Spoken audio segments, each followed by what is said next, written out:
Hey y'all, so I don't know, I feel so weird starting this video off. Y'all, this my first, let me jump this down.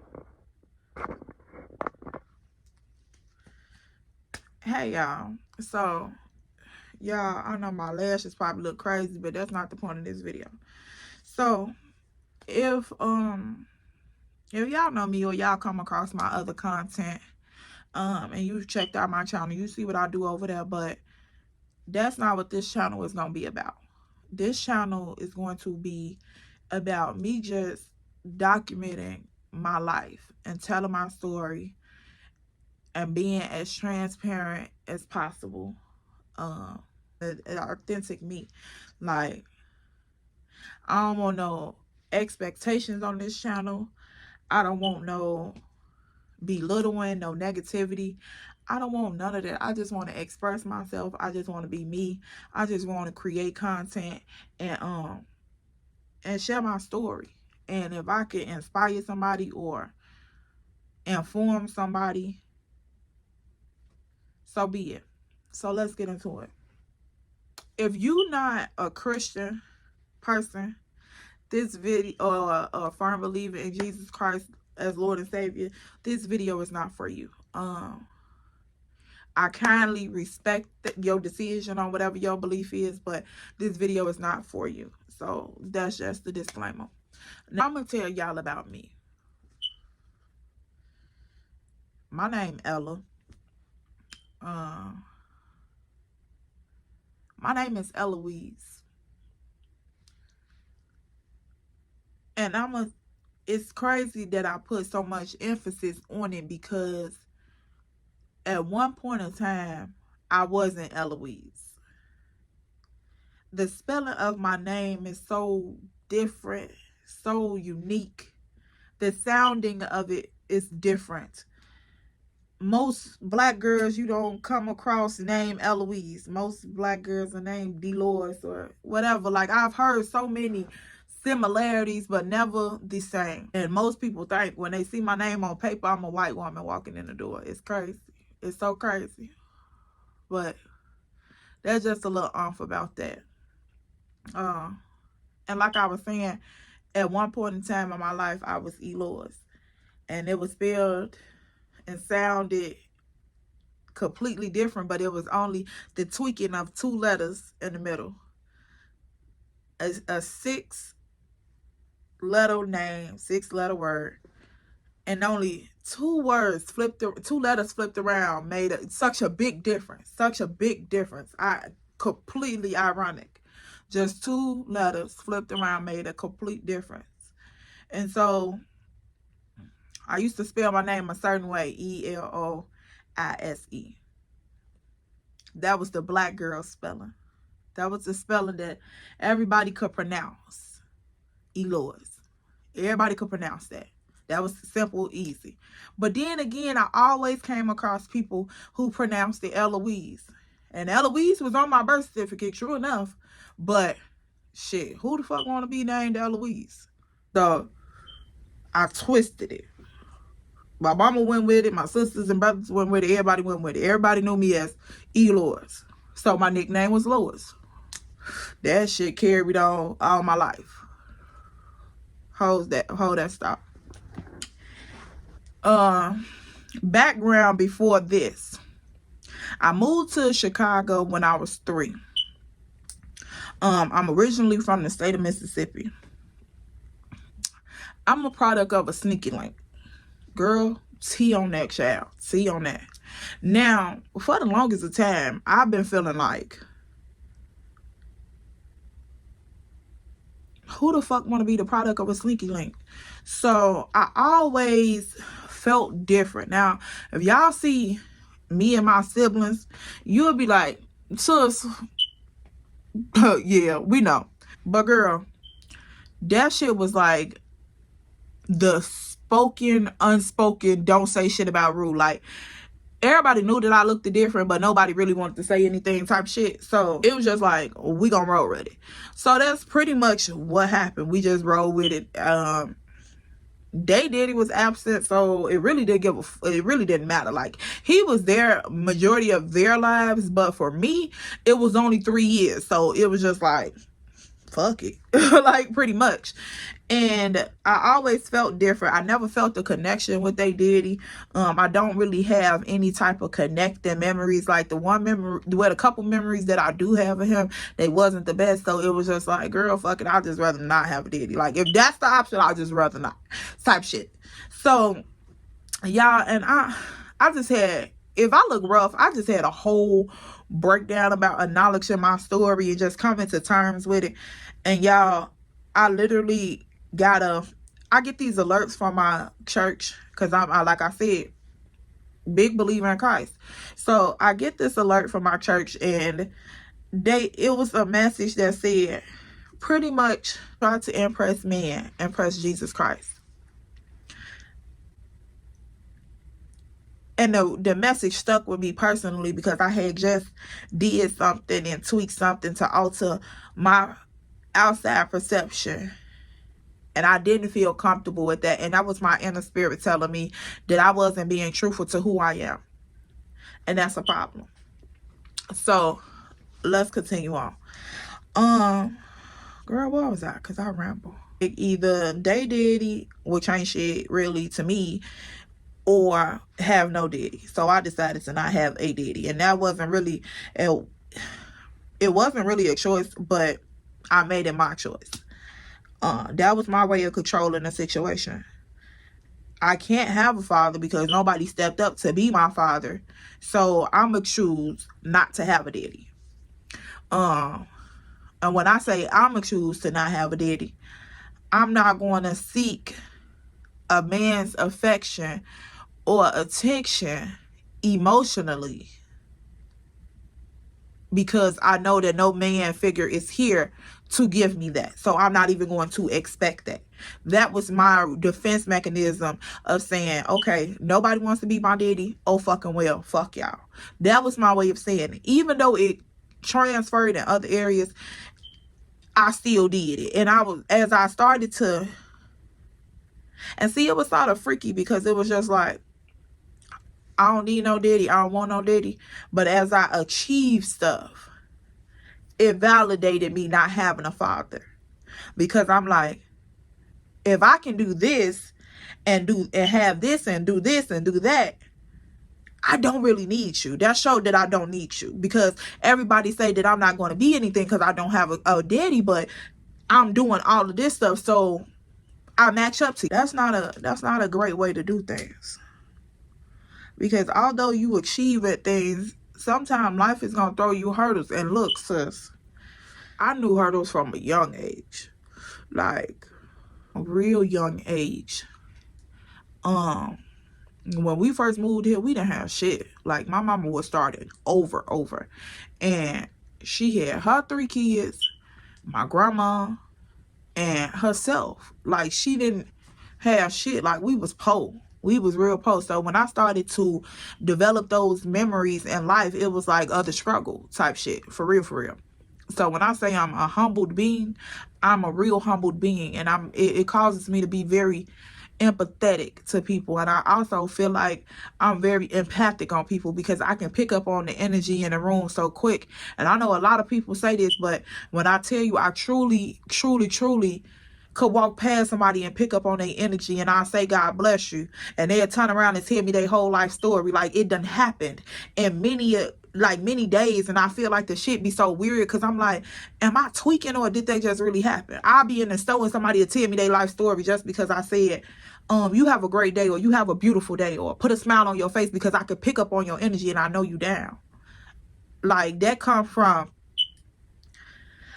having to pick up on all the energies in an environment that's so toxic. I have to know when it's okay to be a kid, but then I also have to know when I have to be protecting of myself, when I have to be observant of what's going on.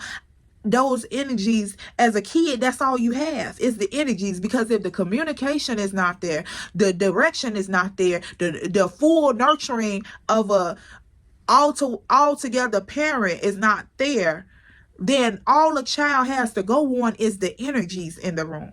I can only pick up on energies. I can't do anything. I know when I don't feel wanted.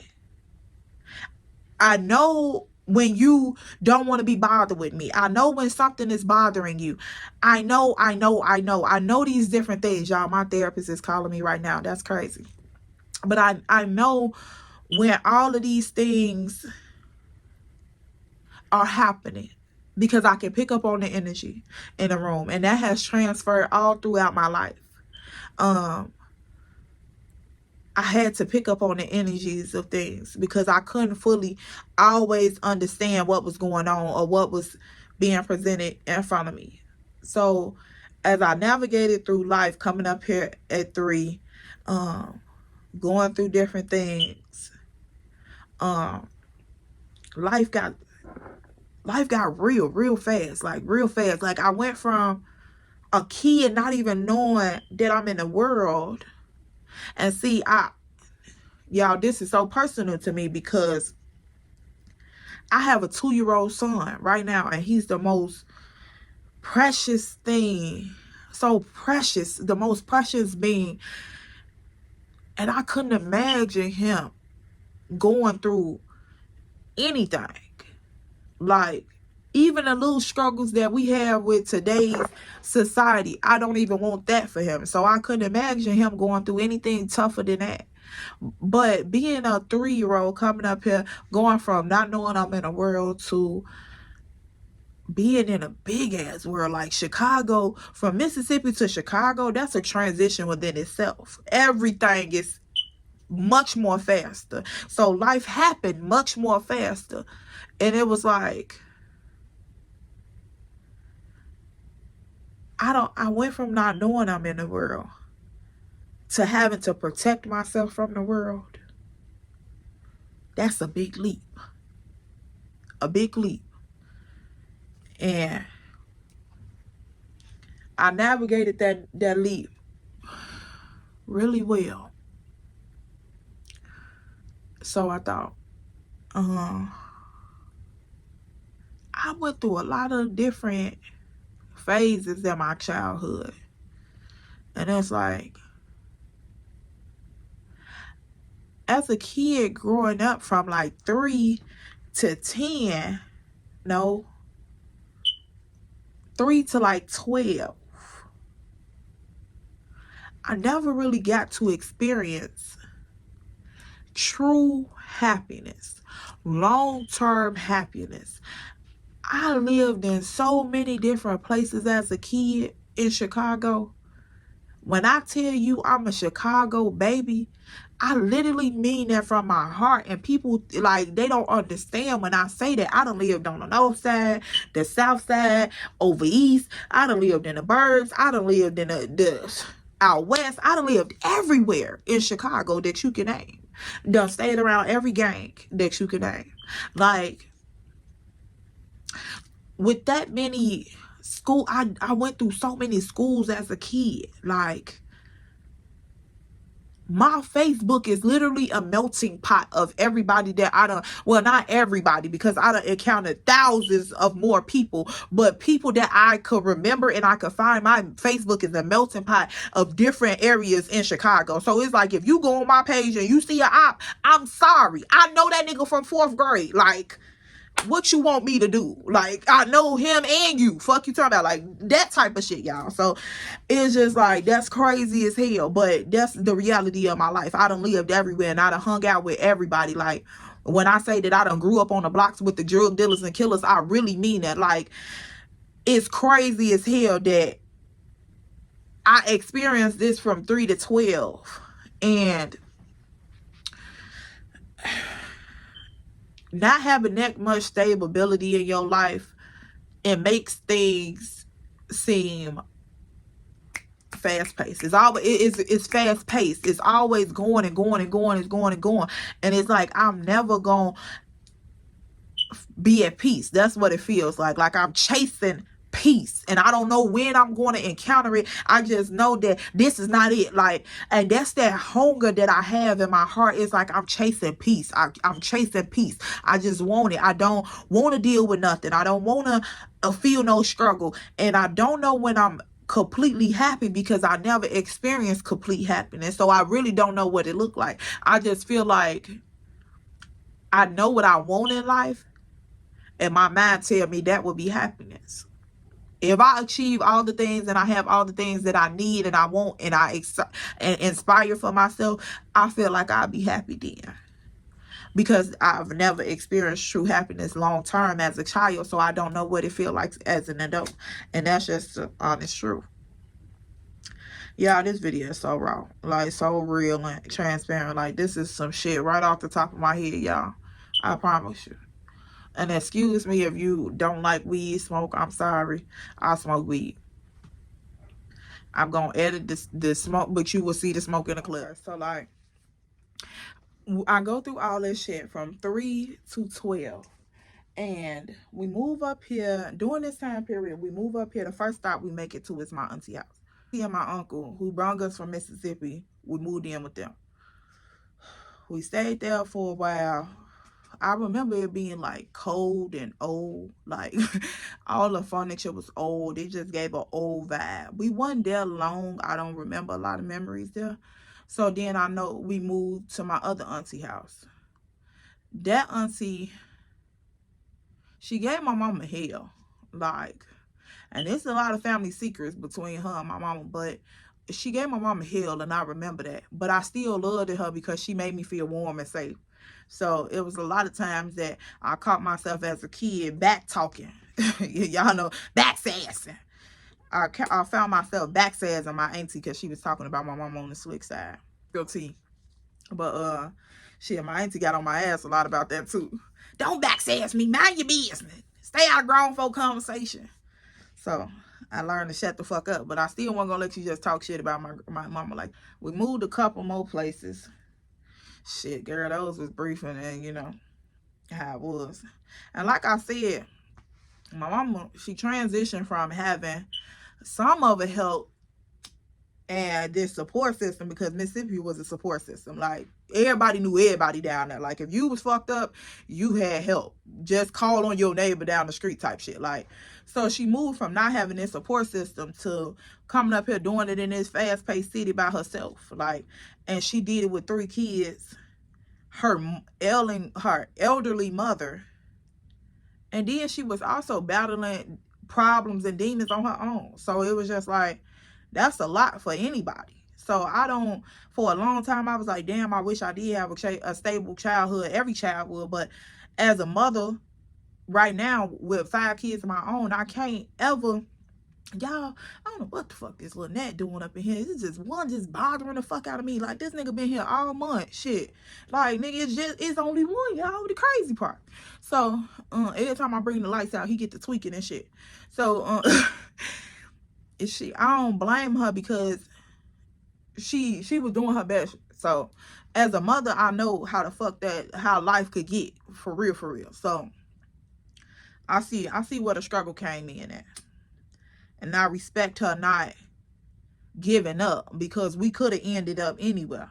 We could have ended up in foster care. We could have ended up in anywhere. But my mama made sure that shit happened. Like, my mama and my granny, they stood on shit. It wasn't that we wasn't going without the shit that we really needed. Like, we weren't finna be out here dirty. You never seen us dirty. You never seen us, some kids pissy as hell, like just fucked up. My hair was always combed. My sister hair was always combed. We made it have all the name brand shit, but we was clean from head to fuck to toe. Like, we always had a roof over our head and food in our motherfucking stomach. You not went to bed Thanksgiving full, but you went to bed full, like, type shit. So it was just like, anywho, I digress on that situation. But we moved back and forth from 3 to 12.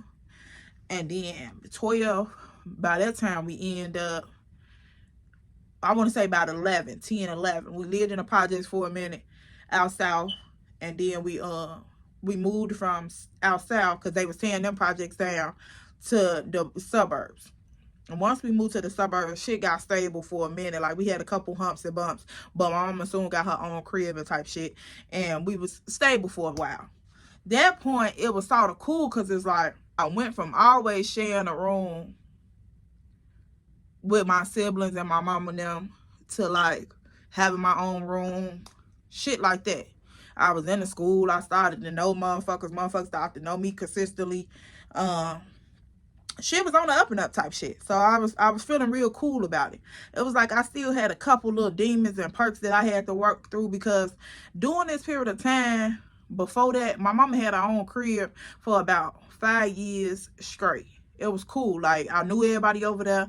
Of course, it was like a low income crib, but it was everything. Like, everybody knew everybody. It was like another community type shit. So we stayed over there. We made hella motherfucking friends. Everybody knew us.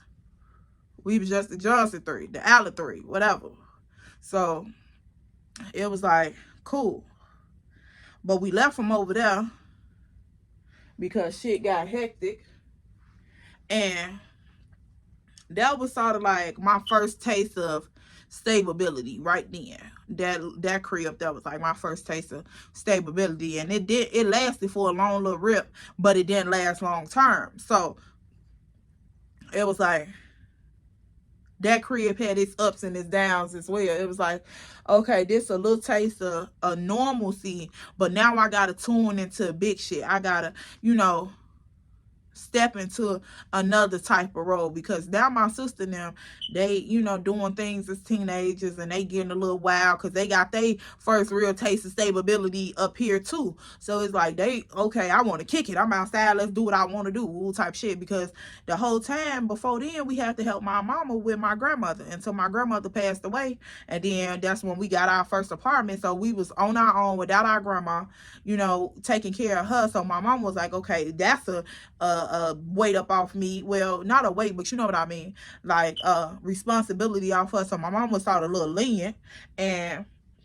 my sister and brother was like, okay, well, shit, let's go. We finna run this motherfucker. We finna run it up. Like, they weren't bad kids, but they had shit. They was kids, and they had a lot of demons that they was working through, because my sister and brother done been through some shit they damn self. So it was like, they let that shit out. My sister let it out in anger sometimes. My sister very protective. She want to protect everybody around her. And if that comes out in her sacrificing herself or being the voice to back everybody up off that person, she'll put herself out there. My brother, he was more, I don't know what's going on as far as certain shit, because he had a disability. But then it's like, I know what's going on in these streets. Like, he was very street smart, but that didn't always transfer into him making the right decisions because of his disability. So it was like, he started doing a lot of shit, and also transitioning and growing up to be a man without a man being around. And you in this house full of women, it's just like, who the fuck gonna teach you how to be a man? Your uncle and them not there, so who really gonna show you? So you trying to find your way. And the only image he had consistently of a man was his father, and that definitely wasn't the best interest or the best image. So it was like, damn, all this little boy stuck with this child who mind is not all the way there. All he's stuck with is the image of this, what a man is supposed to be, and that's the wrong image. So as an adolescent, you try to find your way. Them being teenagers, and they being what society consider as rebellious teenagers, that put the emphasis on me, because now I'm the baby and I have to be the golden child because they fucking up.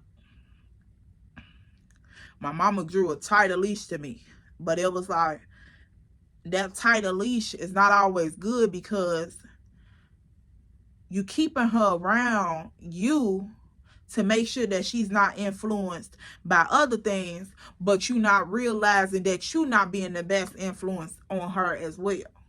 So that was the pros and the cons of having that tight leash on me. Like, I was exposed to a lot of shit as a kid that I wasn't even supposed to be around. Like, and I'm witnessing this shit. So in the back of my developing my mind, I'm thinking that certain shit is cool. Like, and it wasn't like hoish shit, but it was adult shit.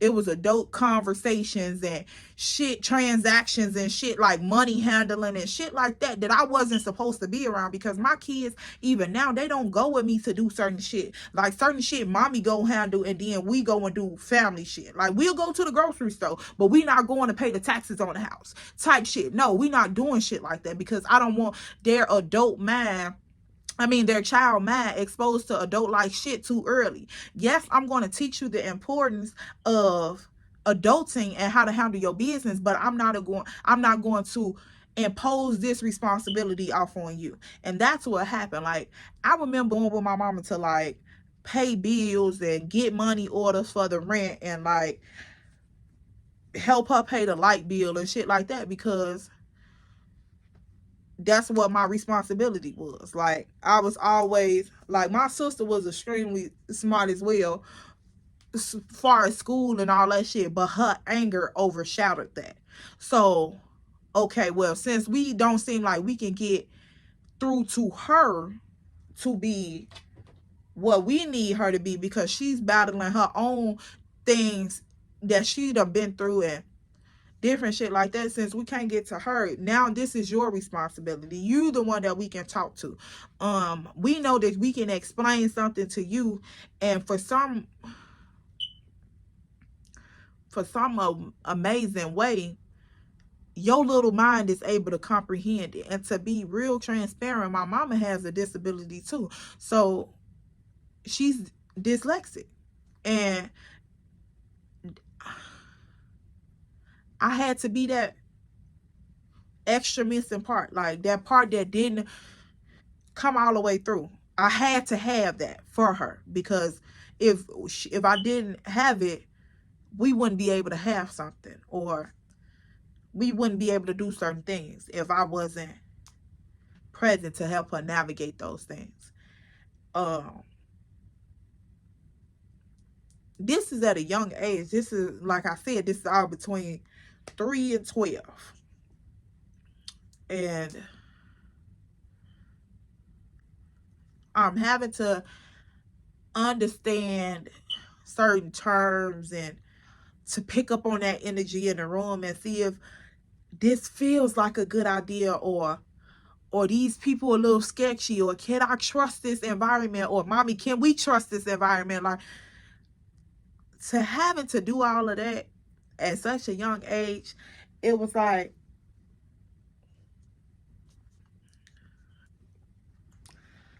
hold your head up, little black girl. You got this. And I wanted so desperately to make sure that we didn't have to go back to what we was doing from house to house and following other people's rules and being a fly on a wall in other people's home. I had to make sure that I understood and I could pick up on what was going on, because I didn't want to go back to that. So that's how it was for a long period of time throughout that first stage of stability. So that ultimately came to an end, and we had to move. So then we moved to the projects out south. We stayed there a couple months, maybe about 5, I want to say, half of the year, not even a full year, I don't feel. And then we moved to the suburbs. So when we got to the suburbs, it was like everybody got calm. We were still going through different struggles and different trials and tribulations, but everybody sort of got calm.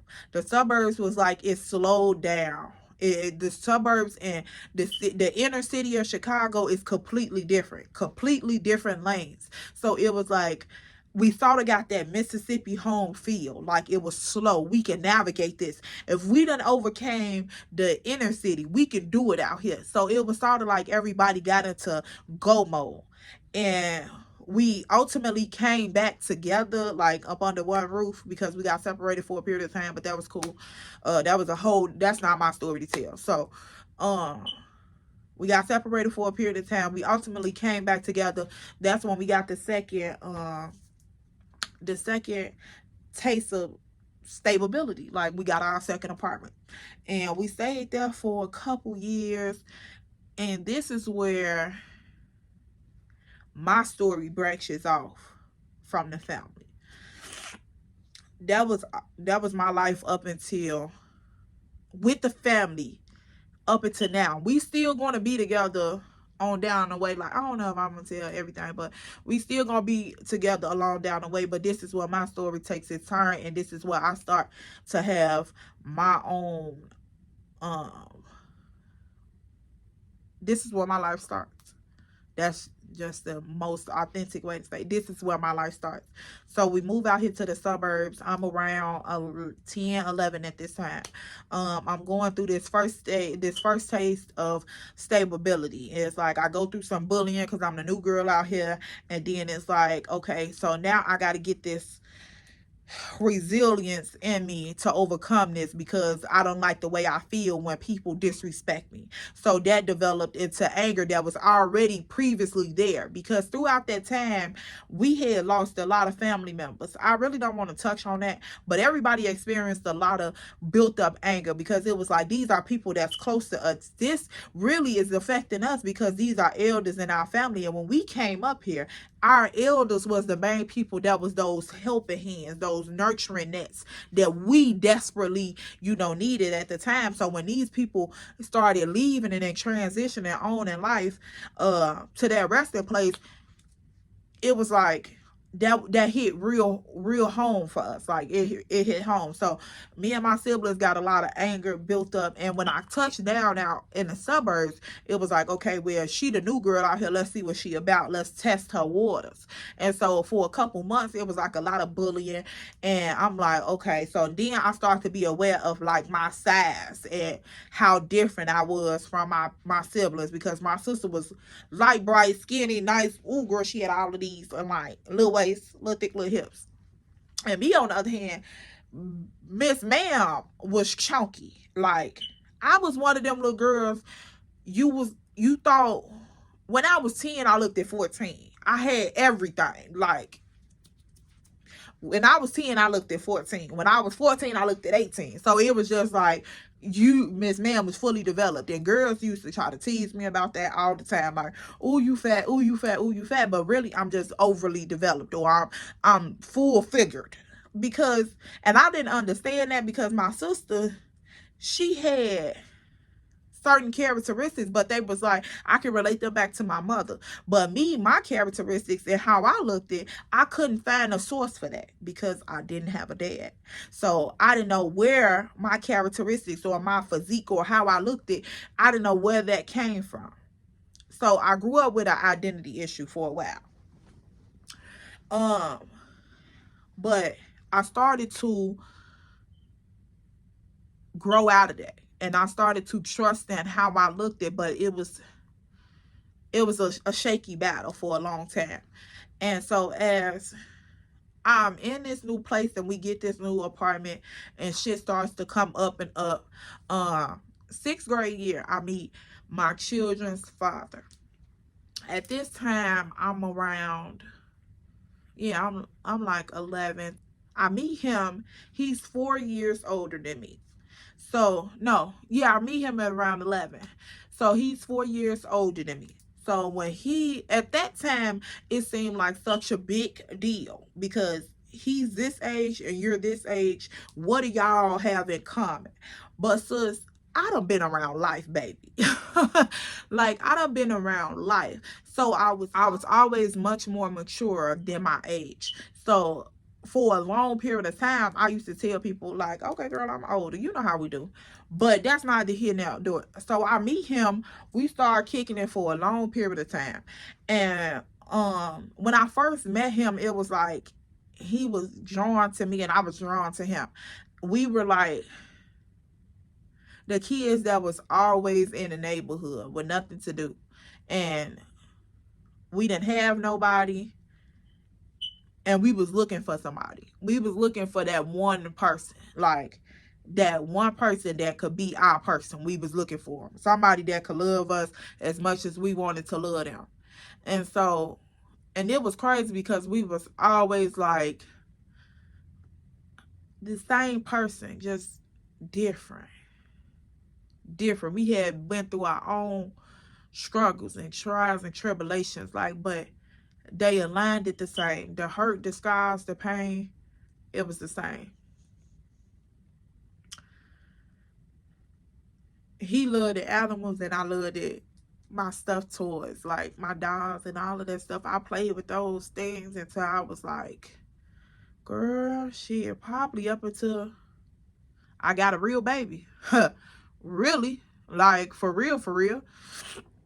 And it was crazy because that was like my little secret. Like I go home after fighting in the world's battles, today's obstacles.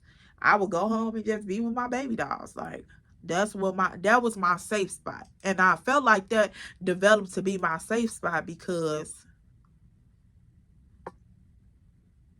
when I was younger, it was so much going on around me and my house, y'all, and every place that I lived in. It was so much going around me. I just knew that like I had to have somebody to hold near me to feel safe. Like I knew I had to have something. And my baby dolls was that. Like they was my something. Y'all, I sucked the pacifier for so long, my teeth had to look, oh, like that was my comfort at first. Then my baby dolls became my comfort. So then it was just like, you gotta find comfort. You have to find comfort because you know at home is not going to give you comfort. Like, y'all know how many times I'd have moved in my, girl, look, okay, so let me get into it. And so we meet each other, and somehow me and my mama walking down the street and we bypass his house. We go to the store and this is our first encounter. We go to the store. He's sitting on his bike in the driveway by himself. Nobody else is outside on this block but him. So he's sitting in the driveway on his bike, and girl, he sees me and my mama walking. And we walk onto the store. We don't pay no attention to him. But we notice that he comes around the parking lot, around the little, driveway thingy. And he comes to the gas station, which is right by his house. He comes to the gas station right by his house, and girl, we in the gas station. So he's trailing us back home. We done already got our stuff. We leaving out the gas station. He's on his bike following us back home. But he's keeping his distance away from me so we wouldn't notice him. But I really noticed him because I was like, who is that boy? Little fast tail ass little girl. So I'm like, who is that boy? But I ain't really paying no attention. So he on his bike, he's following us back to the house. So somehow, some way, that was our first encounter. We going home. I don't pay him no mind. I don't really think about him no more. But he ended up becoming friends with my brother and my sister. Like somehow, some way, one day my sister see him outside or something, and she asked him, did he want to come and play basketball with my brother? And he ends up at my house. So when he comes in the house with my brother now, after they done playing basketball, I comes out the room and girl run right into him. Like as he's passing my bedroom door, I come out the door and run right into him.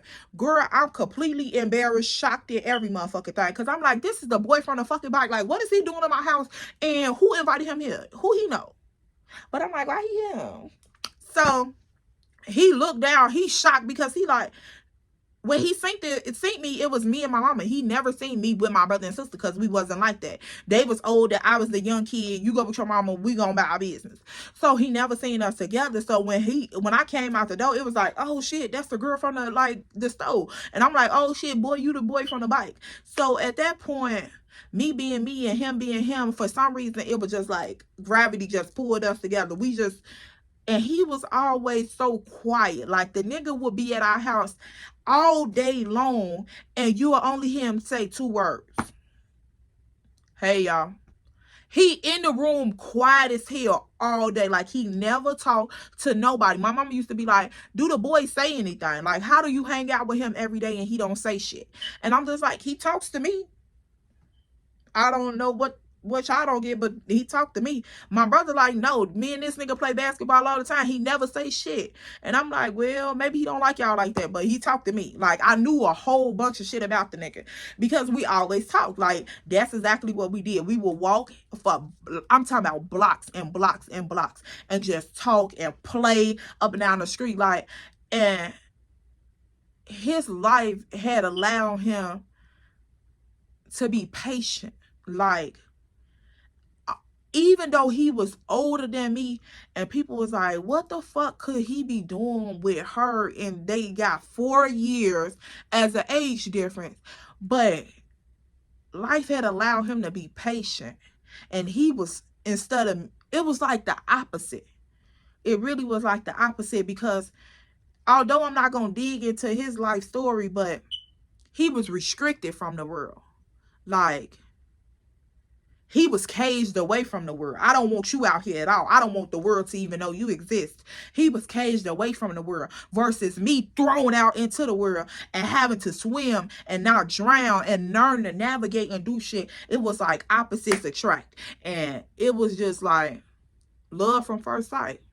We was what each other needed. We were what each other needed. Somebody who had been experiencing life for so long, so soon, to meet somebody who didn't know and was the complete polar opposite, but the same in so many different ways, it was like a magnetic force. Like a magnetic force, literally. And when you look up our zodiac signs, it's like, if you into astrology or whatever, I'm a Cancer and he a Capricorn. Go look it up. So, it was like a magnetic force. So we get to kicking it. Ooh, we growing up as kids. We was best friends for like 2.5 years. And he never pressured me. Like, I think if I hadn't made the first move on him, he wouldn't have never took it there. Because most boys at that age, they horny as fuck. Like, and I see these little kids today and they nasty as hell. But him at that age, it was like, I knew he was doing that with other girls, but he wasn't like that with me. It was like a year before he even seen me in my sports bra, and that was so cringe. It was like, oh boy, stop watching me. Like, and he like, my bad. And he turned his head type shit. Like, it was one of those. So when we finally did become intimate with each other, it was just like,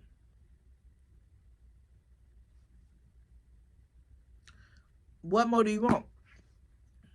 What more do you want? At that time, I was 14 and he had to been, no, I was 13 and he had to been 17, finna get ready and turn 18. Because it's like, he turned a year older than me in January, and then I turned that year in July, literally. So that's how it goes. Whatever. Now, what happens? So we become intimate at 13, 14. I have my baby, my first son, at 14, and I turned 15 that summer. Literally, that's just, and he's born in the same month his father is born in. So he's born in January, I turned 15 that summer. That's how it went. So when I graduated 8th grade, I found out I was pregnant that summer. And then I had to go into my freshman year pregnant. And that's how it went, like that. Going into high school pregnant, it was like, I was so excited because I had did so well my 8th grade year. Like, I was in a running up to be valedictorian at my school. Shout out to Libby. Period. So y'all bitches could have gave me that valedictorian. Fuck y'all. I had just did so well. I had got it accepted in some nice ass high schools, girl. I was on the up and up. Sis was looking forward to high school, because I'm like, shit, once I hit high school, baby, it's over with. I got 4 years to deal with y'all crazy ass bullshit with my family, and baby, I'm gone. Georgia, here the fuck I come. Like, it was, I had my sight set on a goal, and sis was ready to achieve that goal, but I didn't know that life had other turns, because I was oblivious to the fact that I can have a baby. Although in the back of my subconscious mind, I had a lot of shit going on. Now, every weekend, my children's father would come out there to see me, like faithfully. Every weekend, he would come on Fridays and he'd stay to Sunday. Cool. So that goes down for a while because everybody was aware that we were together. Everybody thought that we was hunching way before we started hunching, but it was like when we started hunching, they was like, don't be doing it, but they didn't have proof that we was doing it because we was sneaking and doing it. So it was just real ghetto, but you know, it is what it is. It's my story. Hold y'all negative beings because I already know. Don't worry about it. Now, so he would come and see me on Friday and stay to Sunday. His daddy will come and pick him up on Sunday so he can go to church. So he would get picked up at like 7:30 in the morning, and we'll text all day long because he was like my comfort zone.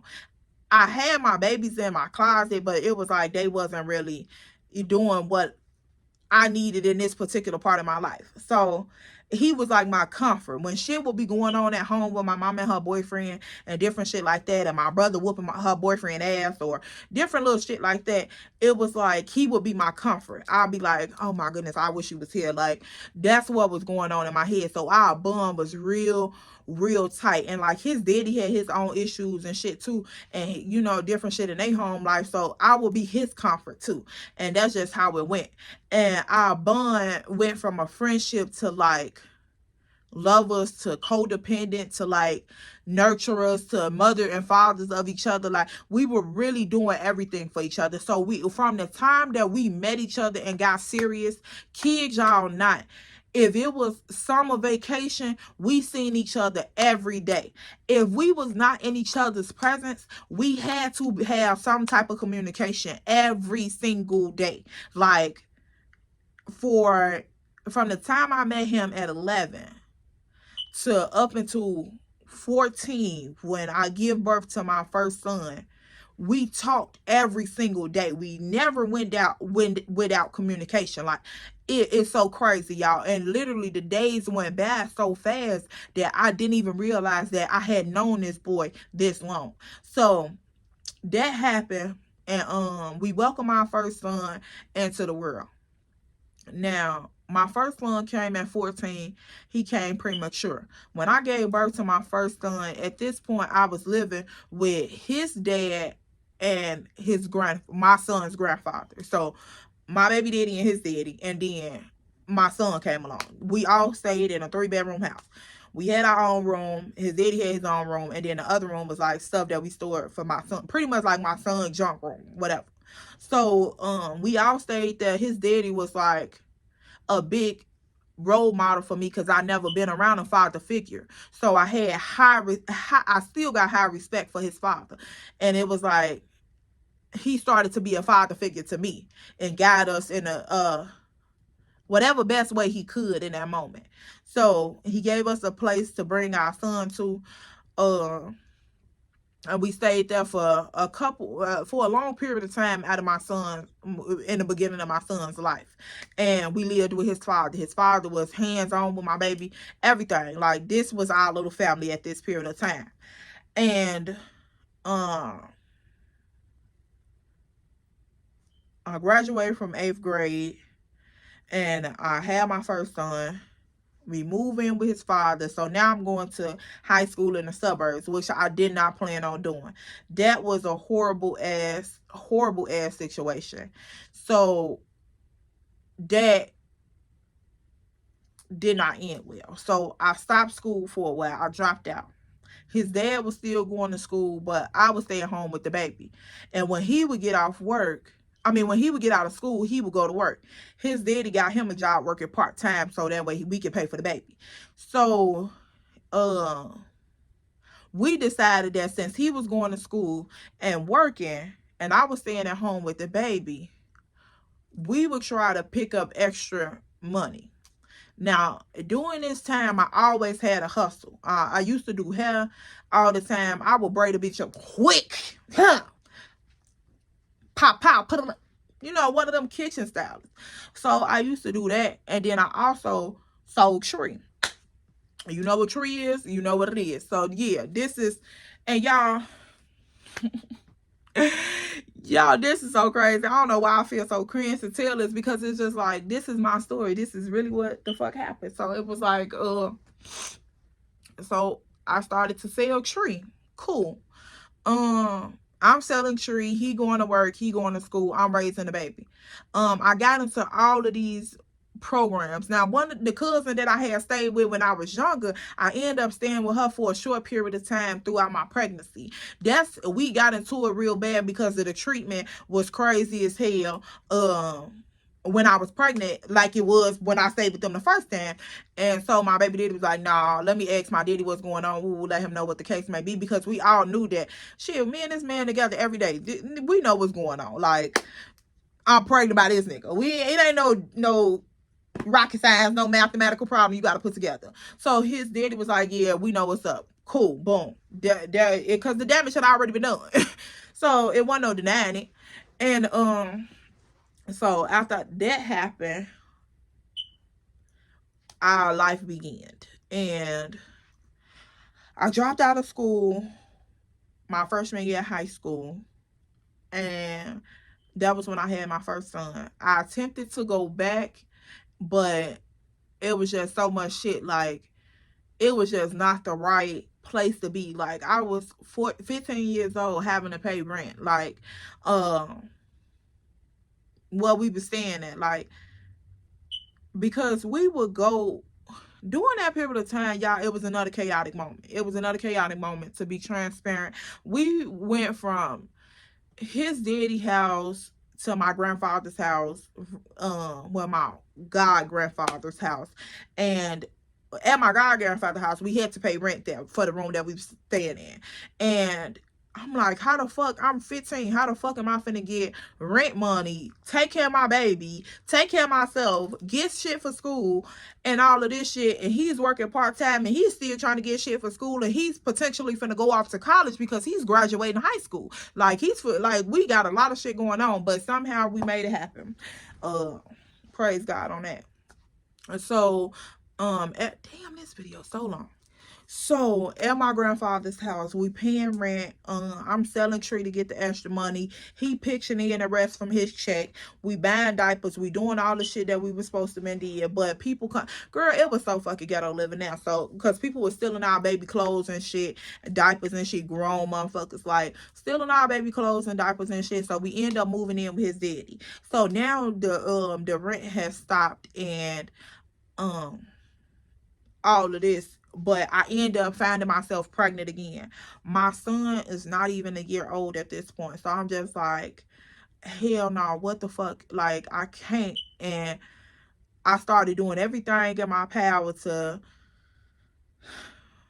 make this situation go away. It was like I wanted my baby, but I didn't feel attached to my baby. I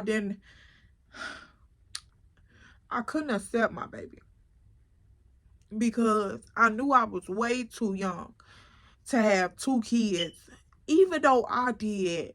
And see, this is where the perfection and the identity crisis gets worse, because at this point, I'm a young mother with a child. I got all of this pressure on me from not only my family, because I'm supposed to be this golden child and I'm supposed to be the meal ticket. I done dropped out of school. I got a baby. Dealing with an older guy. I done checked off all the boxes are wrong. So it's like I got all this pressure on me to make the best out of what I done created. And so with my son, I started to get in all of these parenting programs and try to do everything by the book, literally like by the book. Like, if he had a bottle feeder, I'm still writing down the time for his bottle feeders. And he's 7, 8 months old. Like, I'm doing everything by the book because I want to be perfect at what I done deemed to be a disaster. So I couldn't accept my baby. I could not accept my baby. So I went on a binge. I started doing everything that I could do.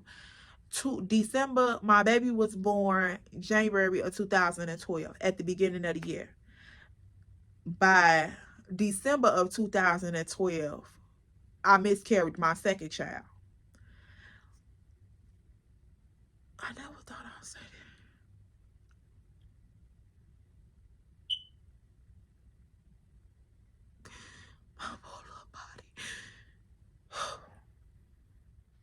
If you want to see part 2 and you want to know what happened and how life continue on, make sure you like, comment, and subscribe. Um, y'all, I've been through a lot. Uh, I don't know why I felt so compelled today to tell my story, to finally accept who I am and what I've been through, to not sugarcoat my story, and just be real and raw.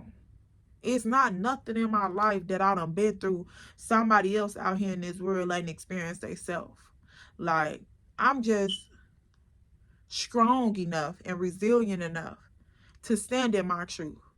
And I say that confidently now because I'm able to say it. But 24 hours ago, I wasn't able to live in my truth. I never in a million years would have thought that I would sit and post this video. Like,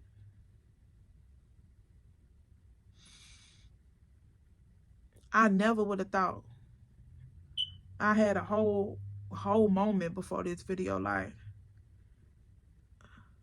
I felt as though I was losing my mind to continue the transparency and to just shed light on what I've been through. I thought I was losing my mind, but it was like an epiphany that woke up and said, you done been through this because this is the foundation that's gonna build whatever castle that your vision and our heavenly Father have in store for you. Like, that's the foundation. You had to lay that strong brickwork down so your vision and your dream could have a strong foundation to rely on. I had to have these trials and tribulations. I had to be a mother of eight by 25. I don't know what life have in store for me, and I don't know where I'm going and what part of this journey I'm gonna embark on, but I don't know where I'm going and what I'm gonna be doing in this lifetime. But I know that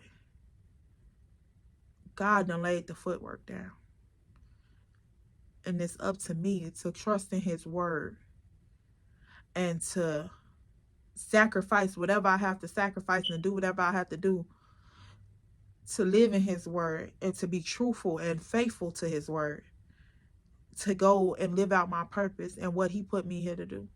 And I don't know what it is, but I've been going back and forth with the thought of ministry and people around me in my life haven't truly supported that dream besides my children's father. But if that's what it is, then I accept it. If I'm just supposed to be a vessel to shed light on the forgotten and the unspoken and the dark secrets of people's lives, if I'm just supposed to be that sound, that voice for us, I accept that as well. If I just supposed to inform those who are unaware or uneducated on what goes on and what could happen when you under spiritual attack, let me be that sound and voice. Let me be that informant so we can get behind this, because this is my story. But this could be anybody's story. This is a lot of people's story. And for so long, I've been so ashamed that this was my story that I haven't lived up to me. Every day, like, I'll put on that armor. It's time to go out and face the world, and this is the armor that I need. But really, it's what I'm covering up. That's the armor that I need. I'll see y'all in my next video. I don't know when I'm going to post. I don't know if I'm going to post this. I am. Bye, y'all. I'm out.